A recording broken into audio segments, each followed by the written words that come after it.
What up, everybody? You guys are tuned into the Madden Underground podcast. It's your boy Brian James, back with my guys Philly Guy, B Guard, and Snipes. What's good, fellas?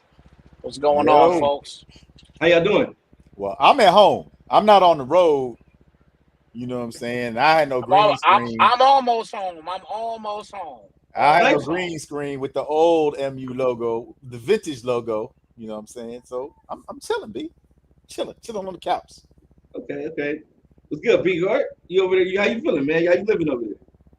Feeling good. You know, not happy about having to shell out a good chunk of money for new golf clubs, but you know, we live. Okay, well, what exactly happened to the old pair? So was at the range, and I had my pitching wedge, and I hit the first ball. I was like, "Damn, this feels kind of dead. Like it just kind of had a sting to it." So I was like, "Oh, maybe I just mishit it." So I hit a couple more, and then like the fourth ball I hit, I swing, and the club head goes flying 30 yards from the range. Oh wow! Like I had to stop the whole range so I can get the club head before the lawnmower came and like ate it up and probably threw it at somebody. Oh wow! Oh wow! Jeez. That's the version of the story that you're telling? Because that's the version of the story that happened. No. Well, what I heard was that you saw some things today that have to do with Madden 23, and you just had a meltdown, and then things just started flying. That happened on the course. Yeah, you're watching on your phone. That happened to the rest of the clubs. Oh, So that's I stand corrected. Apologies, sir. Apologies, sir.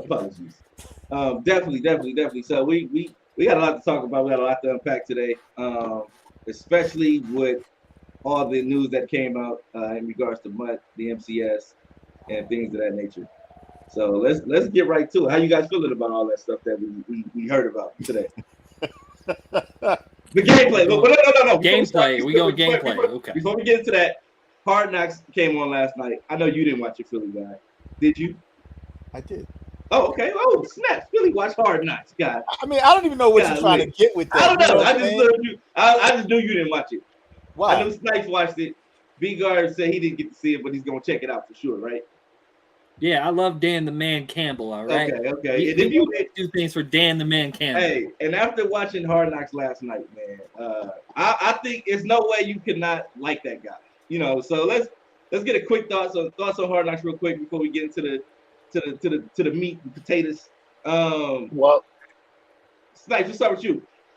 Yeah, I'm gonna keep it real short and simple, man. We talked off air, and that first episode made it just made Dan Campbell's a guy that just makes you want to put the pads on and run through a brick wall for the man. You know what I mean? Like the dude is just, he's so intense. You know what I'm saying? And you want and you don't want, and most importantly, you just don't want to disappoint the man. You know what I mean? Like there was a couple points in practice where in the beginning, for those that may not have seen it, you know what I mean? Definitely check it out. I mean, regardless of what we talk about here, you might hear spoilers, but regardless, check it out anyway. But, right in the beginning, he's telling everybody, turn the music off. He's cussing out, turn the effing music off and this, that, and the third. And he's letting the team know, like, look, this is not how we going to come out here and practice. And he was just literally letting them have it. And I'm looking at him do this, and I'm just like, I'm like floored. I'm like, wow, like, yo, if I play football, this is a guy I would run through a straight brick wall for. Like this dude, everybody there that is a Lion right now, Lions better win. Let me put it like this: Lions better win 9 games. At the very least, they better win 9 games this year. Just out of what I saw yesterday from Hard Knocks. They better win 9 games. Just out of going out there and busting their tail for this guy. They better win 9 games. For that alone, they better win 9 games. You know what I mean? Guys, I'm telling y'all, check it out if you've not seen it yet. Don't go and say just because it's the Lions that I ain't watching it. It is very entertaining. Incredibly entertaining. And you'll see what I'm talking about with Dan Campbell, especially if you got a football mindset. You'll see exactly what I'm talking about. Okay. Okay. What about you, Philly?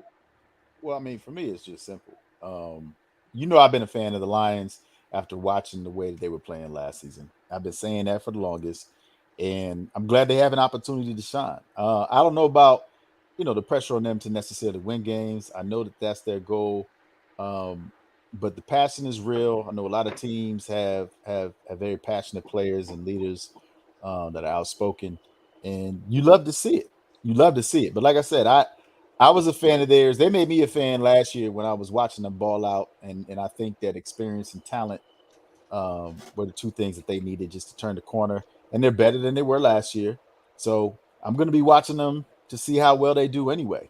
But I think Hard Knocks just really gives people a chance to see, on teams that you don't think are that good, that they're bringing everything they have, and it's a game of inches. So it's definitely worth checking it out. But yeah, it just echoes everything that Thomas Graham was talking about on the show before. He was like, the margin between players is not as great as Madden makes it out to be. And, you really got a chance to see that passion if you watch the show. So, yeah, check it out, man. Okay. Okay. Definitely. Definitely. It's definitely a must see episode to start off. We got to see the rookies, Ricky DN, Aiden Hutchinson, show his other talents outside of football. You got to see how fiery Dan Campbell was. You got to see the passion of the running back Williams. It's a lot of characters on that team. I'm eager to see how they put it together during the season, but I want to see what they see more to see what they do to prepare for the season as we get into it. So That's it. you You know, don't say nothing about Deuce. You don't say nothing about Glenn. oh, yes. Oh man, That was my favorite part. Okay, I told Smite that was my favorite part too. All right, we got Deuce Staley, you got Aaron Glenn, two of some of my favorite players that ever played in the NFL. Don't You forget know, Randall L. Don't forget Antoine they got Randall L. too. Antoine Randall L too. On the coaching staff. So this is a coaching staff full of players Mm-hmm. that were impact players in the league. So Mm-hmm. they know what it takes. They know what it takes to be successful. They know what it takes to prepare. These are professionals. These guys know the game. And just to see the competitiveness between Deuce Staley and Aaron Glenn on the offensive defensive side of the coaching staff, that was amazing. And I think everybody's going to be more intrigued by that and engaged in that. But it's definitely something that you want to go see. If you haven't watched it yet, it's on HBO Max. And check it out. Check it out. It's definitely something you want to go watch. But in other news, we had Madden gameplay today. So let's get into that Madden gameplay. Let's talk about that a little bit. Yeah, Madden gameplay. A lot of MCS news came out yesterday. We had the MUT information coming out and things like that. So how are you guys feeling about the gameplay that you guys saw today between Clef and T Bear? I think B Guard should go first because he didn't watch Hard Knocks. So All right. So there were some things that I liked, and there are some concerns I have. The skill-based passing, I like it. I like how you can throw yourself away from a defender, or and it punishes you for not clicking on, like on I think a streak where I think it was Clef who didn't click on, and TD Barrett just threw it like to like the back shoulder so he can come back and get it. And if you don't click on, like there's no chance for you to get it. Thing I really didn't like that I think we all saw, and it was pretty glaring, is it seems like defenders from like 10 yards away just don't get picked up. Like I saw like everybody saw. I saw like Terrell Edmonds just walk by the center untouched from 10 yards away. Yep. And then I saw other instances where they just like walk right by and they call it a juke. But the guy is just slightly veering to the right or slightly veering to the left. That's not a juke. There's no move. He just walked right by. And I think that's a major concern for me. When I see that and I see my linemen not picking people up, it's one thing to get beat. It's another when they just come in untouched. I can't do anything about that. So I think that's something that needs to be addressed. Yeah, that's definitely something that needs to be addressed. What about you? Philly guy? well, you know what? Honestly, most of what B Guard is talking about are the same things I had an issue with. But I think the biggest concern for me was your advertising and you being EA, you're advertising, you're promoting gameplay. The game is going to be coming out in less than a week, and you got people that got the game early, obviously, and they're playing it, Mhm. obviously, and they're talking to people that are basically, oh, here's how you do this, here's how you do that. But for those of us that are watching this competitive battle showing off gameplay, we're looking at how the defense is reacting, how the offense is reacting. And I know there was a situation where cover three was called, and I saw at least two defenders go to the same spot on the right side of the field instead of one person playing the flats. I think it was the corner. Yep. He was a nickel, so I think it was like maybe the safety and the corner both went to like the same spot, and the seam route was open. So I was just like, okay, so whose responsibility is that? And the only reason why I say that is because if you YouTube, the gameplay they showed, then you get a chance to really kind of break things down. And so I had some concerns because number one, I didn't see that in the beta. Number two, I saw a lot of empty sets with the running back coming out, and I saw people had time to make reads and move around and make throws. I didn't see that in the beta. And so all I did was I just thought about it. I was like, damn, Brian James was right. And that's What? how I felt. I was like, What? Brian James was right. You know What? what I mean? So I had hope, but damn it, Brian James was right. Well, it played the way I expected it to play. The pass rush that everybody was so adamant, like, oh yeah, let's get it. It was okay. Chargers. It was the Chargers versus the Bills. Just keep in mind, the Chargers have Bosa and Khalil Mack. They were causing mayhem. They were getting to the quarterback as they should. On the opposite side of the ball, there was no pressure from the Bills. So I don't know. I don't know if he had Von Miller at the edge or if he didn't just play before or whatever. But Von wasn't getting him. I didn't see any plays made by Von on the game in the video or whatever. Who has the better line? Is it the Chargers or the Bills? It should be the Bills. Offensive line? Number one offense. No, Offensive line. Offensive line. Chargers. Offensive line should be the I would think the Bills. I think it's the Chargers. Who's on the line for the? I can name Rashawn Slater and Corey Lindsey on the Chargers.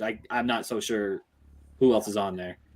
I don't know. And I can't name anybody on the Bills line outside of what's his name? Philly? The left tackle.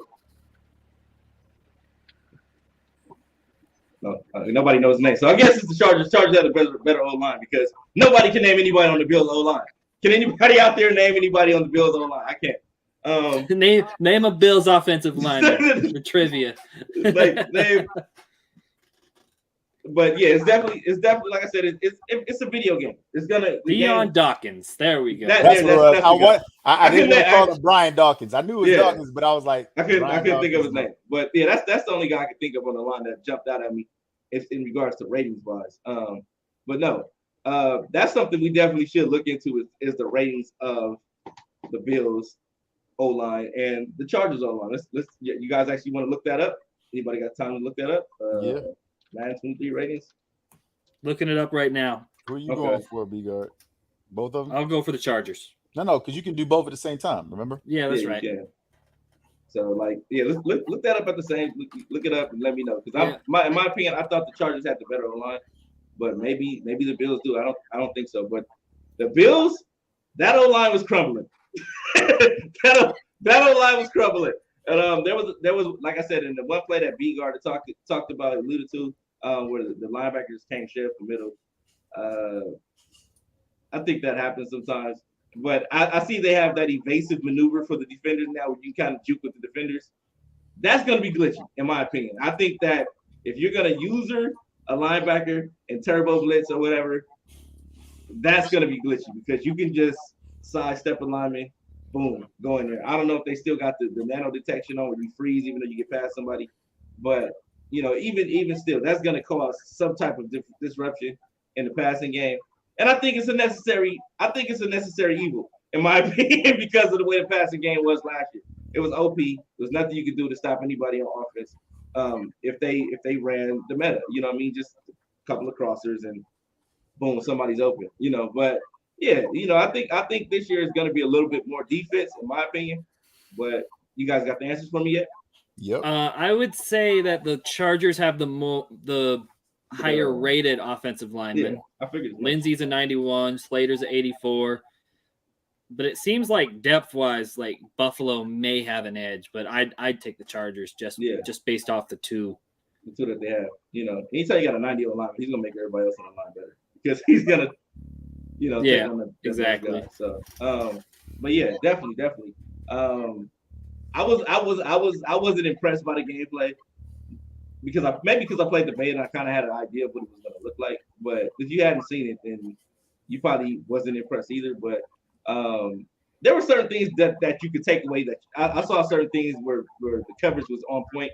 Man coverage was really good. There were a couple other things that were really good, but I do like the fact that you can create pressure in this game. So if somebody's just a pass heavy person, you can do something to disrupt their timing and disrupt their passing. And if they're using those mechanics, it also causes a lot of disruption in that sense too as well. But I don't know how you guys feel about it in that regard, but how do you guys feel about it in that sense? You guys are off today. Like, what's going on? Go ahead, Philly. Oh, I'm like, you know, I'm being the gentleman we discussed earlier, letting you go first, B God. However, I just went first. I get it. But nah, seriously, B, it's look. What did I say off air? I said the nanos are coming. You know what I said? I said the nanos are coming. I mean, like, you know, we knew that when we saw how the blitzes were designed and schemed, and looking at the linebacker, if you're able to juke with a linebacker now, I mean that's scary. You're able to juke past the center, and we're talking about the center. The center is the dude that hikes the ball, you know, points out the coverage. He's usually the smartest of the offensive linemen. So it's not like he's just going to be standing there without a clue.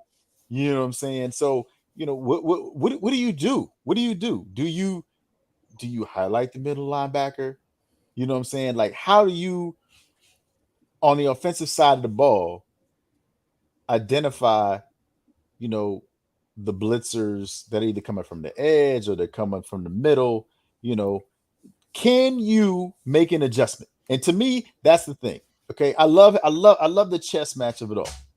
But if I don't have the tools to be able to stop what you're doing, then again, it just becomes boring for me because I'm like, look, you're gonna keep doing the same thing, and there's nothing I can do about it. This gets old real fast, and it's boring. But if there's something that you can do about it, you know what I'm saying? Like, you got the linebacker rushing in from the middle linebacker. He does a juke. Oh, snap. It's a draw play, you know, or RPO or something else, you know, a run play, some kind of, you know, again, delay or option play. I don't know if you played the beta, but delays in this year's game in the beta, I don't know how it plays the work still. I in 22, I didn't ever run delay because they never worked. You can never get a delay to work the proper way. But in 23, in the beta, I don't know how it is in the game if they change that or what. But a delay can be crucial. If you run in certain defenses, and sometimes it's basically unstoppable in the beta. But I don't know how it works in the actual game. I'm eager to see how that is. But delays were treacherous in the beta, and I had people rage quitting all throughout the beta experiment time and things like that. But you know, definitely delays are something to look out for. So yeah, like I said, that's what I'm saying. I'm like, we'll see. Eckler was amazing though. Did Eckler look amazing to you guys in that video? Yes. Eckler looked amazing. Yeah. Eckler looked amazing. Eckler was lightning. He was lightning, boy. He was special. Yeah, he was special. You know, he had that 92-yard run on Clef, man. That was crazy. But I don't know, man. I don't know. We'll see how it plays. I want to get my hands on the game. Everybody's eager to get their hands on the game. And as Philly alluded to earlier, it's weird seeing competitive players playing the game early, knowing that there's an MCS event day one, and it makes you wonder, like, does this guy still have access to the game? Does this guy will this guy be able to play it up until? Was this just a one-time thing? And we don't have any proof of anything. So I don't know. You know what? I was actually gonna mention. I was gonna mention that too, man. Like, what I mean, seeing that today, that was the first thing I was thinking was, okay, these guys, and I know we're gonna kind of dive into that a little bit later on, but that was right. That's I next. definitely was thinking about, like, how, like, these should be like some regular dudes that are playing, not dudes that we know about already. You know what I'm saying? I mean, like, I don't mind like competitive players playing, but I thought it should have been like competitive players that are content creators, like that are no longer competitive players. They don't plan on playing. Or better yet, the commentators, all the guys that were there that typically commentate, let them get their hands on it, let them play. Even if it ain't the best looking or whatever, we just want to see some type of gameplay. No, but I know, because I know for me, I don't want to see some random dude playing. Like, we go to Walmart and watch the two guys play at Walmart if we want to see some random. I mean, but you want to see how the game is gonna look the way you gonna play it. And I get that in the sense is the way that skilled players are gonna play it. These are the guys that you probably want to see it play it to see how he makes his adjustments and things like that within the game. Just in that sense. But if you had random guys playing it, we'd have just been sitting there like, these dudes don't even know what they're doing. They don't know this and that. But it just leaves a lot of questions, especially with the tweet that Joe put out yesterday. Joe put out a tweet saying that he was glad that he retired from competitive Madden because guys get the game early and then they drop the game early and they put out a tournament early. These guys have a clear cut advantage, and they're not giving the game by stores or anything. EA is directly giving these guys a game, so that was a tweet that Joe put out himself yesterday. But let's talk about the MCS news a little bit. The MCS news arrives. Tournament starts, the first MCS event kickoff tournament August 20th, day after the release. How do you guys feel about that? I like it. Me personally, I like it. Then clearly you don't remember last year. I loved last year. I was out there whooping some MCS ass last year, bro. That first tournament, was we not, Philly? We got out there. We were out there whooping some MCS ass, and let me tell you why. It's because everybody there was no meta out yet. Everybody was trying to figure out what they wanted to do. Nobody knew what they were running. Everybody was just out there playing. And then everybody was playing differently. Like, after a while, you're just gonna be same person, different face, same game, different face. That part's fine. It's just when they should have made it ranks though. They should have made the kickoff tournament a ranks tournament. And that goes to my point. When last year you have a situation where nobody can access that auction house in MUT. Yeah, that was crazy. Yeah, and the only way to get the players you need is through packs. And then after the tournament starts, an hour after it starts, the auction house is back up. You don't see that coincidence? Yeah. It's like, it's a money grab. It's clearly a marketing scheme. And that's my point. It's a marketing play. They probably see it that way. I see it as like, you really want to risk that disaster happening again, and us coming on this podcast and bashing your shit again?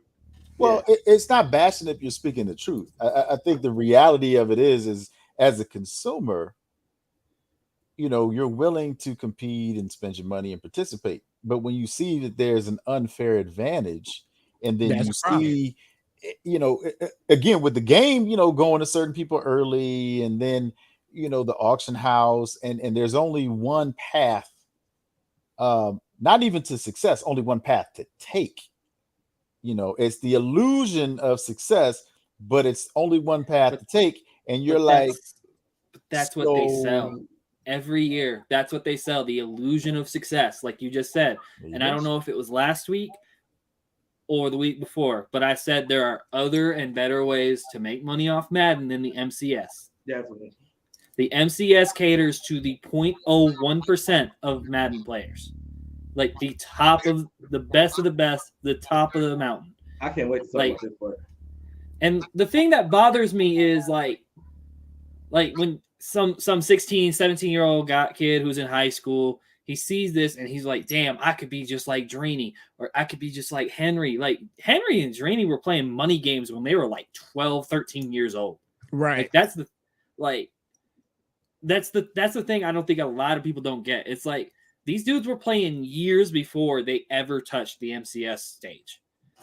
They like it's selling fake dreams. Like you can't, like, there's really, like, the odds are so stacked against you. Like, join CFMs. There's plenty of CFMs out there. Madden Underground, DML, all those leagues, like Strictly Ballers, like all of those leagues that pay out good money. Yeah. And like, you don't have to be better than 10,000 people in those leagues. You got to be better than 31 other people. That's all it takes. And that's actually gonna be the beauty of this whole situation, because I think we were also talking before about possibly, getting back to to our Monday tournaments. Yes. Right after the game drop. You know what I'm saying? Yeah. So like, when we start doing things like that, you know what I'm saying? If everybody that's tuning in, like that, just like Bigar said, he hit it right on the nose. You don't have to be better than 10,000 other people. You know what I'm saying? To make some type of money off of these things, and to get your money's worth from spending money on packs and everything else. You can get your money back. You know what I'm saying? If you get into certain CFMs, if you get into certain tournaments that you could trust. Madden Underground, the fast money tournament here, you can trust us immediately. We pay you. You know what I'm saying? When it's done, we pay you. You're done. You're finished. You know what I'm saying? $300 some odd dollars right in your pocket if you win the tournament. You know what I'm saying? And we're gonna get back to running that stuff again too. But again, like what you guys are talking about, it's a clear-cut advantage. I think that's the only thing I don't like about it. It's a clear-cut, disadvantage for us, because we got to sit here and wait till the game drops. Meanwhile, these guys are playing 2 weeks prior and are still able to play in a tournament as well. So they've been playing 2 weeks prior, labbing with whoever else has a game. Everybody labbing with each other, you know what I'm saying? Figuring out, how do you, and especially this year with the whole new passing mechanic. So now they have a clear cut, even if it's a week, you know what I'm saying? They have a week, a week's worth of time labbing the pass mechanic, when we have to get out there and we have to try to figure it out, you know what I'm saying, on the fly. It's going to be a little difficult. That's pretty much the only thing I don't like. Other than that, like Bigar said, all fair. It's the same thing as last year. So it's nothing that we should be too surprised about. But I don't like the fact that, other people are already going to have it right now, and they have a clear-cut advantage, with the tournaments and everything. I think if you're going to do something, you know what I mean, give it a week. If you want to do it fast, give it a week. Like like I said, I don't have a problem with you throwing the tournament right away, right? But the problem that I do have with it is that you're gonna make it a MUT tournament. Now, if you came out and you said Regs tournament is opening day, we have a Regs tournament. Nobody got to spend a dime. Great, Yeah. Perfect. Yeah. Nobody has an unfair advantage. Nobody feels slighted or whatever in any kind of way. Everybody has access to the same players, the same player allotment, and things like that. But now what you're doing is you're forcing everybody to go out and buy the game early. I get that. It's marketing. It's marketing. You're gonna force everybody to go out and buy it. Because remember, the early access was supposed to stop. And last month, sometime in July, you weren't supposed to be able to access or purchase it anymore. Then they say, okay, we're gonna extend it, but then we're gonna do a tournament. Okay, so but it's to make everybody go rush get the game, and so they can get the MUT packs and the players and all that stuff. And if that's how you want to market your product, and by all means, market it. And I kind of got something for a lot of the competitive players right here. Like, the reason why they're doing this is because you'll do it. Because you're a sucker. Like, they know you're a sucker. Yeah. Like, they see that, hey, like, I'm not saying that they did this, but remember when that auction house went down, and you saw a lot of dudes spending thousands of dollars in packs to get their teams right. They like didn't want to you're be. a sucker. Like, You're right. That's like I'm not gonna name any names, but you're a sucker. Like, Name drop. and if they Don't do be it again, afraid. guess what's gonna happen? You're gonna buy packs. You're gonna buy more packs because you still got that little ounce of hope in your eyes. And I don't blame you, but Hey, people getting paid. sometimes you just gotta resist and be like, you know what, I'm good on this first one. Hey, people are getting paid on both sides. So that means there's literally all these people are going to sign up. They're going to be doing the ladders. They're going to be doing that, and it's free. That's why I said if it was regs, Free, perfect, because you don't have to come out the pocket. But when you in reality, you think about it, your registration fee, the game normally is $60, $70, but then we're going to give you these packs, which in reality is free to them. They can give you these packs for free because it's like fake currency. It's not really real currency. You know what I mean? So they give you some currency that you can use within the game, and you're like, oh, well, I got the packs and this and that, but in reality, you just got some fake currency that they gave you because in reality, you couldn't use it outside of the real world. But you know, it only holds value within the Madden world. You know what I mean? But you know, so you like, okay, you play, and then you realize, oh, I want to get these cards as well. So you go out, you just paid $100 or $80 if you got it early. $80, then you're gonna pay another $50 to get a few packs or a bundle or whatever. That $67 bundle, is that the one you normally get? That's like the base one you get, right? So you get the $67 bundle with the cards and all that stuff. You see what you get, you put the team together, you're feeling good. In reality, and so you basically covered the cost of the tournament anyway with the pack. So it's like it's not even really free. If they had made it regs, then you could say, well, just saying, like, even then, like, just because you got that $60-$70 bundle, like, these pro players will spend like $1,000 day one. Yeah, because they're gonna want all the best players. They're gonna want every little advantage they can get. Like, if you're like the casual competitive player, you have no chance. I'm sorry, you have no chance. I'm still gonna play. I know I don't have a shot. I'll still play. I'm gonna play. I go in with tapered expectations. No, that's I think Vigard has like the most realistic mindset about the tournament. You know, like I see dudes like, yeah, this is the year, this and that. I see dudes begging to be in crews. I see dudes begging for sponsorship. Hey, if you're begging to be in a crew as of right now, chances are like that ship sailed, man. Like, you gotta improve your game. Like that's. I mean, like if it's a bunch of you guys, if you see another guy begging to be in a crew and you begging to be in a crew, start a crew with that guy. You know, I mean, like, y'all got something in common. You both want to be in a crew. Like, start a crew with the guy that you got it right there. You're right. Start with that. I don't get why everybody is reaching out. Like, everybody wants to be part of this. Like, I guess the so-called elite crew or the elite this and that and the third. But they all started from ground zero too at some point in time. Even the best guys, they all started at ground zero. So if you got the opportunity to start at ground zero, take full advantage of that and build something that you can be proud of on your own and yourself and things like that, man. But you know, but this whole MCS thing, there's only 8 people getting paid, and it's probably gonna be like that throughout the year. It's gonna be like each tournament getting paid, and you got to think about the time and energy. That's why they extended the weekend league. It's because you got 25 games. You couldn't do that on the weekend with college football, NFL games. Nobody was. Nobody do that. Throughout all of Madden 22, I finished maybe 3 weekend leagues. Yeah, maybe. You know, so I think 2 of them is because I had that Monday off. Like, that's what I'm not trying to be on Madden for 16 hours a day. Like, I'm just not.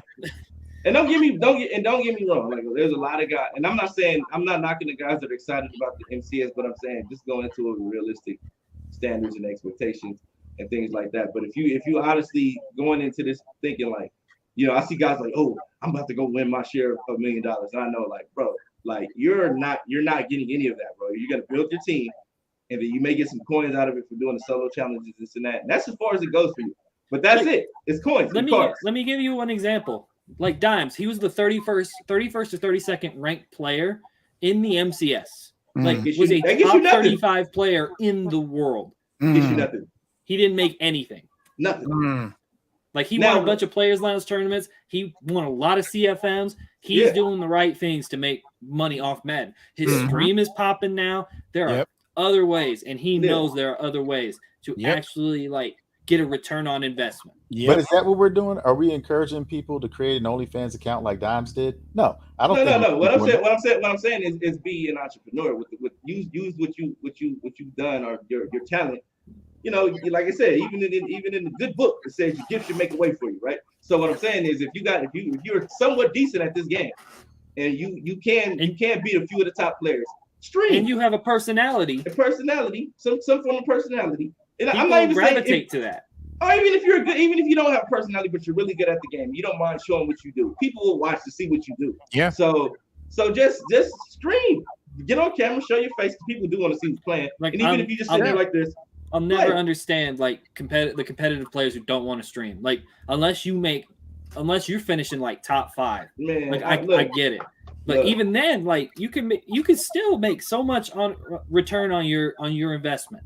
Dude, like, and monetize everything you do with Madden. Can you imagine if a guy like Henry decided, yo, I'm just gonna stream? Look at Skimbo. Look at Skimbo. Skimbo. Yeah, I mean, these guys, if they actually genuinely go out there and stream, man, they'll make way more money than I think personally. I think if they have a personality as well, they could make just as much as the winner. They'll make just as much, if not more. Streaming. MCS. If they really put the time and energy. Yep. You know, agree. So it's just like I said, Dimes is definitely if you're a connected franchise guy, Dimes is definitely the blueprint to follow. He jumps in a lot of connected franchises. And think about it. If you plan a connected franchise, that's 32 guys. That's 31 guys that's going to automatically follow you because they want to see what you're doing in the league. Yep. Right. Yep. Jumping two franchises. Absolutely. Now you got 62 guys watching. Yep. You know what I'm saying? 3 franchises. Now you know what I'm saying? So on and so on. But what I'm saying is use that to launch your streaming. You know, and then when you jump into a tournament, now you got the guys in the tournaments watching you. You know, to see what you're doing. Yep. Jumping, you know, just like I said, man, it's play the game. You know, all you gotta do is play the game, be solid at the game, and opportunities and people are gonna follow you just to see what you're doing, just to check you out. Even if they don't watch the entire stream, they're gonna come in and check you out. You may get a subscription here and there if they like your personality. You seem like somebody they can relate to, and that's it, man. Yeah, and another thing, like, just because it doesn't happen for you day one doesn't mean it's never gonna happen. Oh, you gotta grind. Like you gotta keep going at it. Grind. Like Dime, like I remember me and Dimes were like talking about his stream and like his numbers like throughout the since he started streaming regularly, just going steadily up. Like it's not just like a peak and a valley. No, his is going up even more because he's doing all the right things with it. Yeah, definitely. So like I said, if you know VA Dimes, just definitely give him a follow. What's his Twitch? At VA 504 Dimes. I wish he'd change it. Yeah, the 504 is 540. confusing. I thought 504. It's 504. 504, I believe. Like that's why he should get rid of it. Yeah, he's got to get. He's definitely got to get rid of that. That was 540. It's 504 boys. That's kind of. Oh, 540. Yeah. That ain't VA, bro. Yeah, that ain't VA. That was definitely Louisiana. But let me see. But yeah, like I said, if that's your angle, I would go to the content creation route. Right. YouTube, Twitch, you know. But if you want to compete, just to compete. I'm not saying don't compete. Like compete, you never know. You know, you never know what happens. You might go on a run and beat some people, and then think of it this way. Like think of it this way. Let's say you do the content creation stuff. You start getting that going, and then you make a live. Mm-hmm. Yeah. That now your validity goes up even higher, man. Yep. Even higher. So, just like I said, I recommend everybody just do their best and see whatever fits your comfort zone. Do what fits your comfort zone. Sometimes you got to step outside the box and step outside of yourself and do things on the whim and on faith and things like that. But you know, I recommend everybody give it a shot, man. Like I said, we all playing franchise. You got 31 other guys playing with you. You jump into these tournaments. I even know on Player Lounge, they got it where you can attach your stream or whatever, you go live and they can watch you play on there. So like, you know, do those type of things, you know, and I normally don't give out plugs like that because you gotta pay for them type of plugs. But but yeah, definitely you want to make sure you go out there and do what you can to get your name out there. That's the most important. Everybody in Madden is a brand. You're a brand. You're a franchise. You are a franchise. You got to market yourself the best way you can. And if taking a crew is what it takes for you to feel comfortable doing it, then jump in a crew. If not, if you by yourself and you don't have a crew, it don't matter. You don't need a crew. Go do it by yourself. You know what I mean? Get it done. Just go out there and play. Have fun with it. Because at the end of the day, if it's not fun, what's the point of doing it? You know what I mean? Like that's the whole point of doing all this stuff. If this wasn't fun, I wouldn't even do this crap. You know what I mean? Like I would not say this crap, but I wouldn't waste my time playing Madden and streaming and doing podcasts and things like that. Those because it's fun. Like it's fun talking about the game. Yeah, criticizing the game. We do this because we enjoy it. We love it. You know what I'm saying? Like this, we love the game. You know what I mean? So do what you love, bro. Like at the end of the day, that's what should drive you is happiness. You know what I mean? Like what makes you happy. At the end of the day, what makes you happy is going to work and then coming home. Playing Madden make you happy. Then play Madden when you come home from work. If you want to devote your life to Madden and play it all 24/7 hours a day, play it 24/7 hours of the day. You know what I'm saying? But some people that makes them like that. Yeah, some people like that, man. Some people want to do that. Yeah. So like you never know what people are in their lives and stuff like that. So you want to make sure whatever makes you happy, that's what should motivate you to do whatever it is, or put the fire into you to do whatever it is that you're doing. So with that being said, let's talk about these changes made in MUT. So it's a lot of MUT changes. I don't know if you guys saw it. They had a couple of things that they changed. They have a field pass now. How do you guys feel about the field pass? I personally, and I ain't gonna be too long with this one either here. You know what I mean? I'm used to the whole Call of Duty thing. I play a lot of Call of Duty on a regular basis. So I buy the battle passes and season passes and everything else. I like the fact that they made this completely free. That you don't have to just purchase it each season and this, that, and the third. It actually is gonna make people play the game a lot more, in my opinion. I think what's gonna end up happening is I think a lot of guys now they're gonna really grind out the game a lot more to kind of get those. I'm taking the same effect that I do in Call of Duty, where I want to get to this level 37, where they have this specific RPG gun that I want, or whatever it may be. You know what I'm saying? So boom, I want to grind out till I get to this point. This field pass thing is going to be the same exact thing. Basically, you know what I mean? You got a specific play there at level 37. You want to grind out all the way till you can get there, so that way you can get this particular player, put them in your offense or defense, and ride it out, and then keep grinding throughout the season. Finishing the season off, getting all the accolades after you finish up the ladders in the season and everything else. They do the same thing like I said, in Call of Duty. They do it in Fortnite. It's nothing new. The only difference is it's totally free here with Madden. I'm happy that they made it free because MUT is already a very, very expensive. Don't get it twisted. If you want to build your squads, it is expensive. All right, it's not cheap. It's not cheap at all. For some of you guys, it might be. It ain't cheap for me. I know that for sure. You know what I'm saying? So I love the fact that they added Field Pass and they made it totally free. That's the biggest thing for me. They made it free. I totally love it. Well, I'm going to go next because I'm a little bit further along in the process, right? I got into MUT in season 4, and I was grinding, not trying to spend any money, just trying to do challenges, just trying to build up my team through natural causes and take advantage of stuff. And so for me, that's kind of the way that I see the field pass. I get that it is free now, and I'm very happy about that. But I got to see how it works with the rest of everything that they're trying to put in place. Am I going to need to buy certain things in order to reach certain goals and levels? And, just like you said, Snipes, you gave other games as an example. I remember what the Gears of War experience was like. And so, I refuse to pay, not because, I'm trying to be cheap or anything, but I'm like, look, if I'm gonna be playing something that I enjoy and I'll expect to get better at it, then at some point I'm going to level up, right? I'm not putting a time limit on this, but at some point I'm going to level up. And if I got some free time, I'm gonna play it more, you know what I'm saying? Maybe get some more XP, pay attention, to some of the XP things. And what I liked about with Gears was they had two things. They had the coins, but then they also had the iron.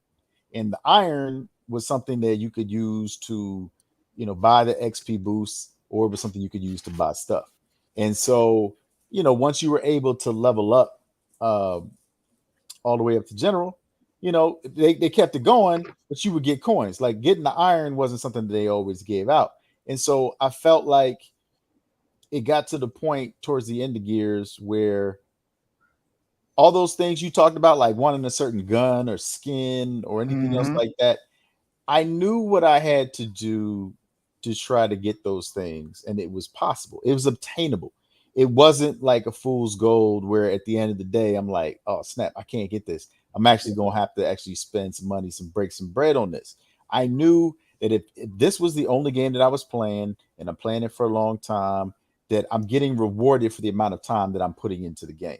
Yeah. So, like I said, for me, I just want to see how it marries with the rest of the way that MUD is set up, and then just find out if it's something that rewards you for the amount of time that you're playing on a game, or is it going to be something where you're going to have to invest more money into it in order to achieve some of those levels that are kind of laid out.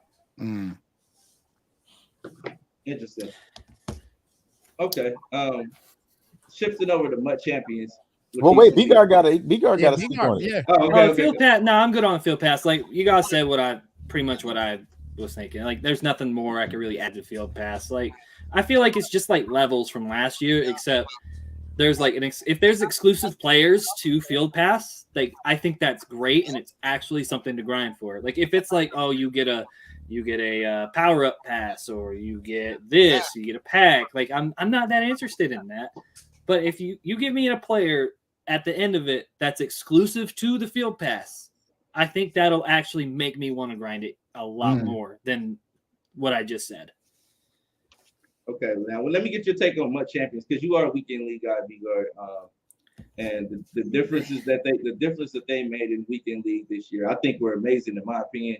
25 games on a weekend is kind of ridiculous. It's a huge ask for any player. But to be able to have an entire week to get these games done, I think that's more fair. Yeah, like for this year, like it seemed like games just took so much longer, and that might be because people were scoring at ridiculous rates, so clock always stopped. But I absolutely love what they did with MUT Champions, like playing the 25 games anytime I want. I'm not constrained to the weekend, like which let's all be honest, like if we got an opportunity to go out on a Saturday night or instead of playing weekend league, or you going to a restaurant with your family or friends like on Sunday because you want to go watch the Sunday night football game, or you're going to play Madden, which one are you going to do? Like I'm going to choose hanging out with friends and family every single time.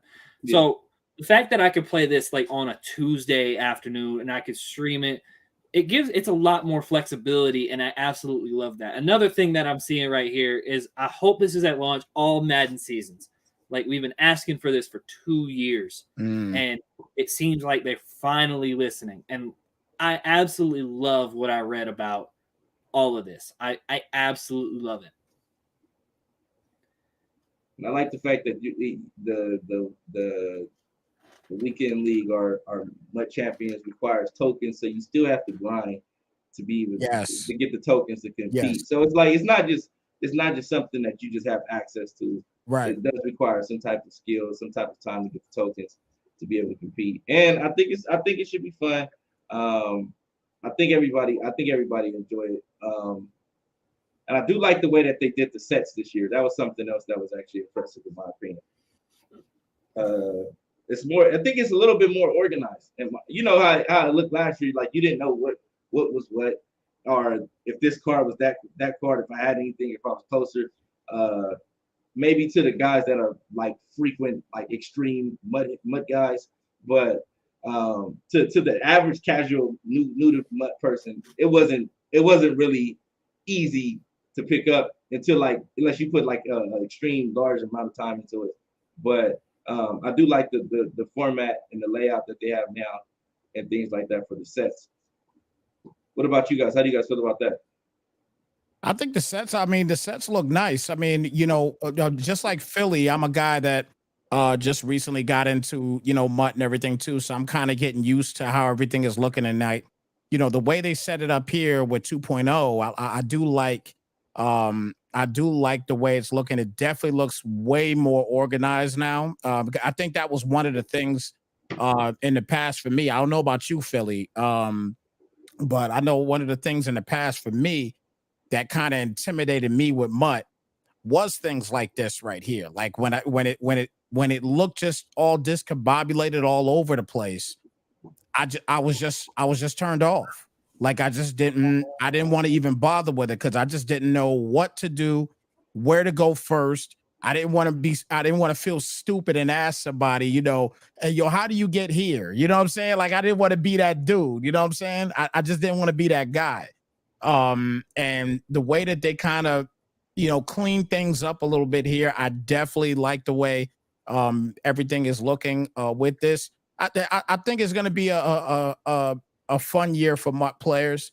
Again, with all the extra additions, especially with the, with now having like a field pass now as well. I can't talk enough about that. But again, just having that stuff, man, it's gonna make MUT just so much more fun this year. And I'm happy that I know B James, I know you and B Guard have been into it already. Yeah, has been into it already. Me and Philly guy just getting into it.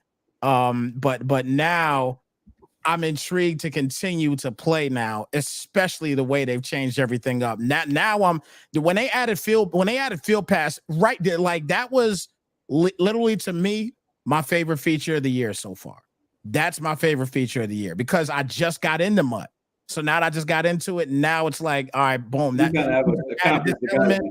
Yeah, now it's like now I got a reason to actually play, man. Because Call of Duty, I play Call of Duty. I get on there, I go and I purchase a season pass, and I'm grinding on it. You know what I'm saying? I'm grinding on it. Now Madden's doing the same thing, and I don't know what it is. It's just something with when I have like a battle pass or a season pass. Like if I spend the money on it, yo, I'm grinding because I spent that money on it. So I gotta grind on it. Now I'm not spending money on the field pass, but I still see it there. So now that I see it, I gotta grind it. I have no choice. Well, I will say this, Snipes. When I came to you and the family for DJ training, and I told you straight up, hey man, I don't know how to turn this mixer on. And y'all fell out laughing. And 45 minutes later, you know what I'm saying? Y'all was like, look, man, it's right here. Like, I realized there's no such thing as a dumb question. Because you gotta put it out there. And I'm gonna tell you on the real though. Yeah. The way that the sets were set up before, it's not that you couldn't, take a card and see what sets were options for you to upgrade or anything else like that. But I did feel, like you said, like it was kind of a little bit all over the place. Like there were certain things that I wanted to do, and I wanted to do them faster. If it's, putting certain players into a set or just maneuvering through my binder, like there were a lot of things that I felt were pretty cumbersome. And so for me being a newbie, I was like, well, I can't really complain about it because, there's guys that have been doing this for several years now. And thanks to them, it's probably a lot easier than it could be. But, looking at the setup and not having an opportunity to go in depth into it until next week, I am excited because the presentation looks great.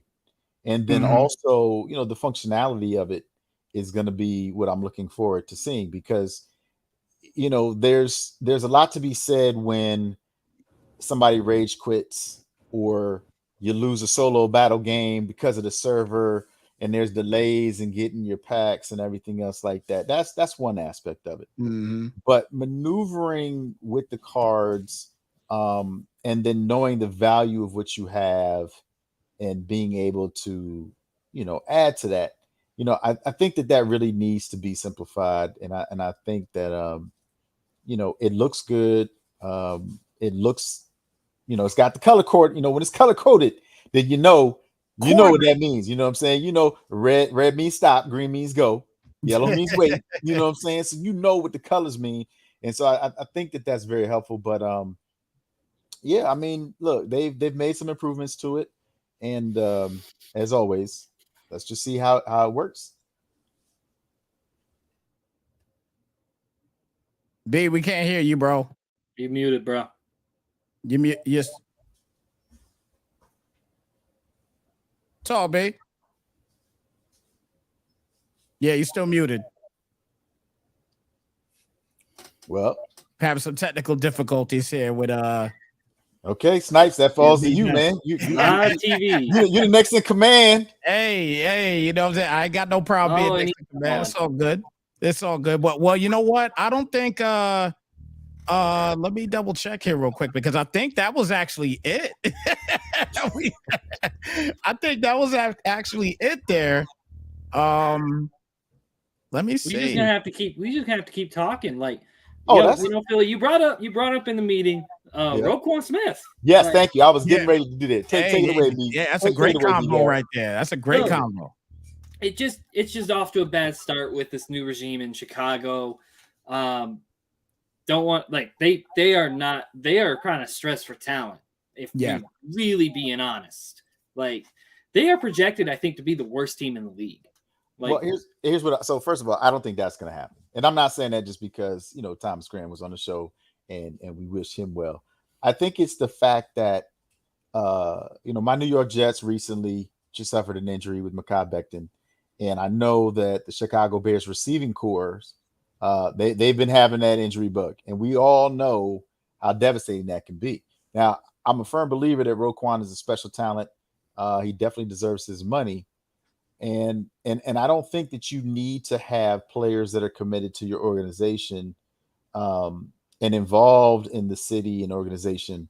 I don't believe that you should have them worrying about whether or not they're going to get an extension or what's going on with their contracts. You know what I'm saying? There has to be some good faith effort on your part and their part as well, to try to come to an agreement. And I think that, nobody is going to say, oh, we don't know what we need. We don't know how we match up with other teams or what we're trying to build. I think, the Chicago Bears and the players, they know exactly what their strengths and weaknesses are. But I think just like we've been seeing with Hard Knocks and the Detroit Lions and what they actually were able to do last year, I think that that's what I'm excited about seeing is the growth that Chicago is going to have from last year and kind of what they've been through. And so I don't expect for them to be the worst team. Honestly, the team I expect to be the worst team is honestly the Texans. So I really can't say that I think that the Bears aren't better than the Texans or close to the Texans. I know that the Jets, again, they have a lot of young talent, a lot of new talent, but that injury bug is a pain in the ass. Just ask anybody on the Baltimore Ravens, they'll tell you. And they still had a great season. So, compared to what my team did. So, I think that there's a lot of opportunity, but Roquan deserves his money. Jesse Bates deserves his money. And these are two players I would love for the New York Jets to bring into the fold. Make me forget all about Mekhi Becton.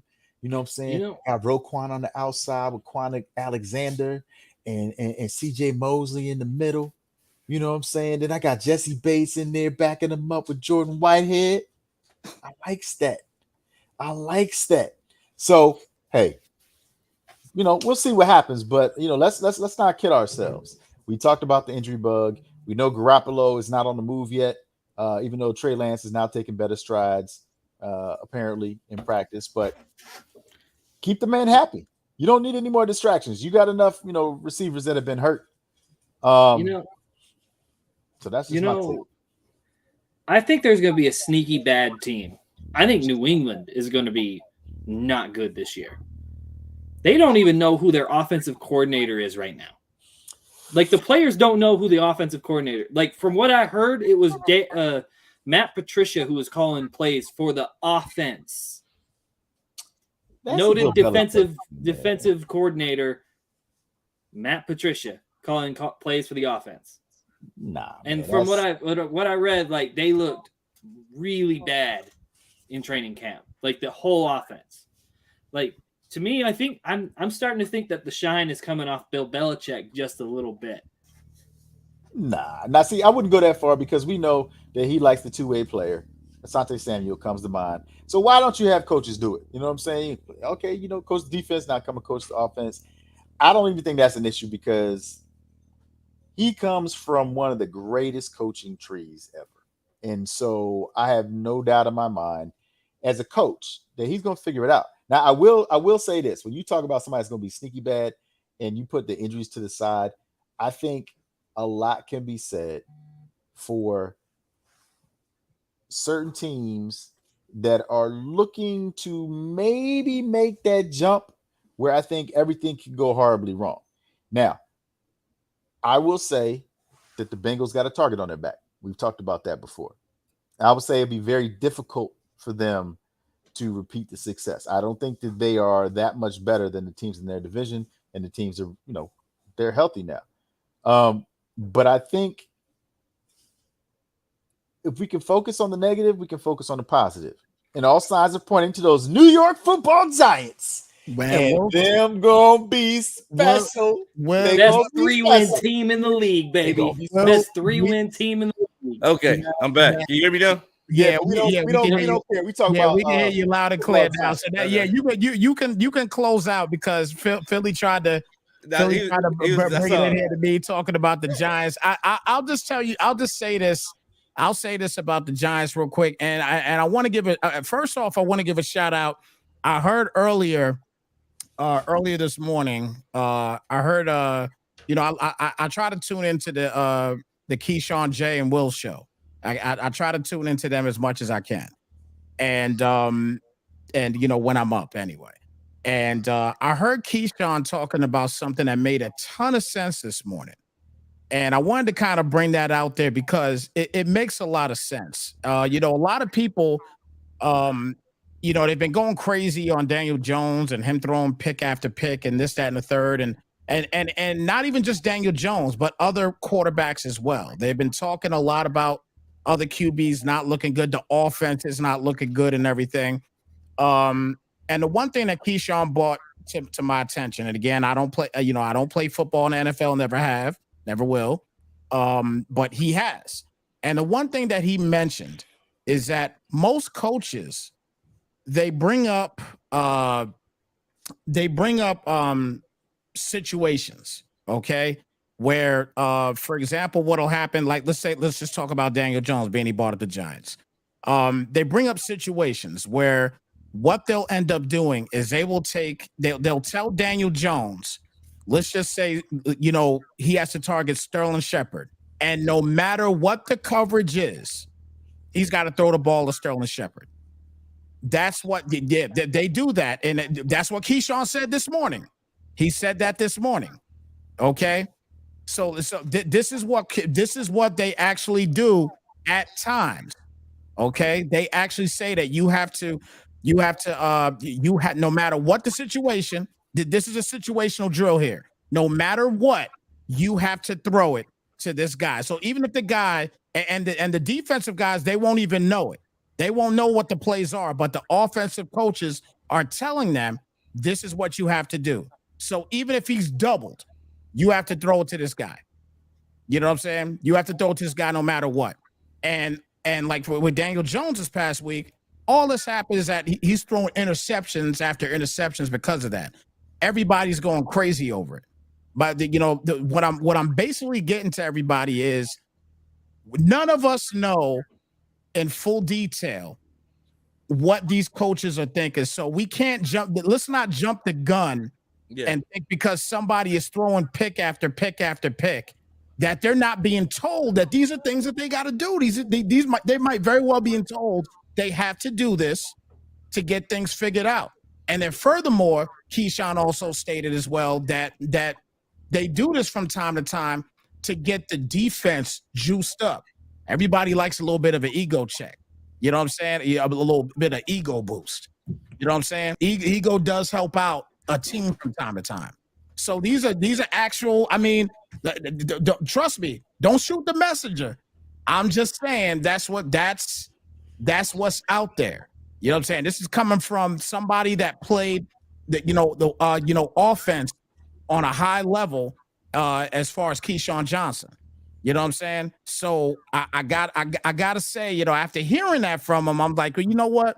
He's right in that regard because none of us here have any idea. So so who the heck are we to to say, okay, this guy's got to go or that guy's got to go. We know the track record. For example, of Daniel Jones, we know the track record.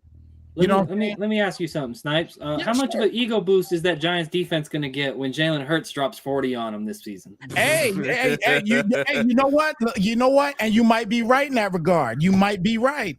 He might drop 40 on him, but he might drop 0 on them too. We don't know. Not yet, anyway. Well, we don't know. I got 2 things to say real quick. The first, we don't got time for 2 things. I gotta go. The first thing, what I'm saying is we got to get out of here. You right, because that's what we did for Brian James and Madden 22, and his ego is super boosted. 23 is coming. All right, so like I said, we'll see you guys next week.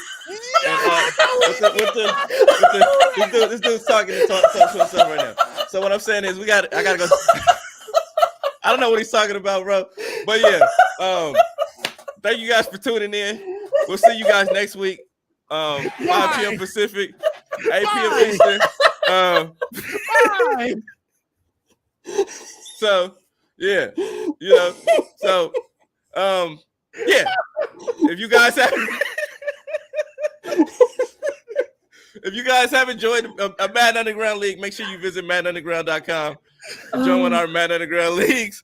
But yeah, we'll be back next week. And Philly will still be sitting on I don't know if Philly will.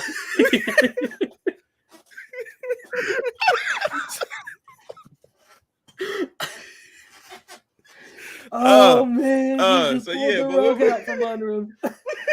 Yeah,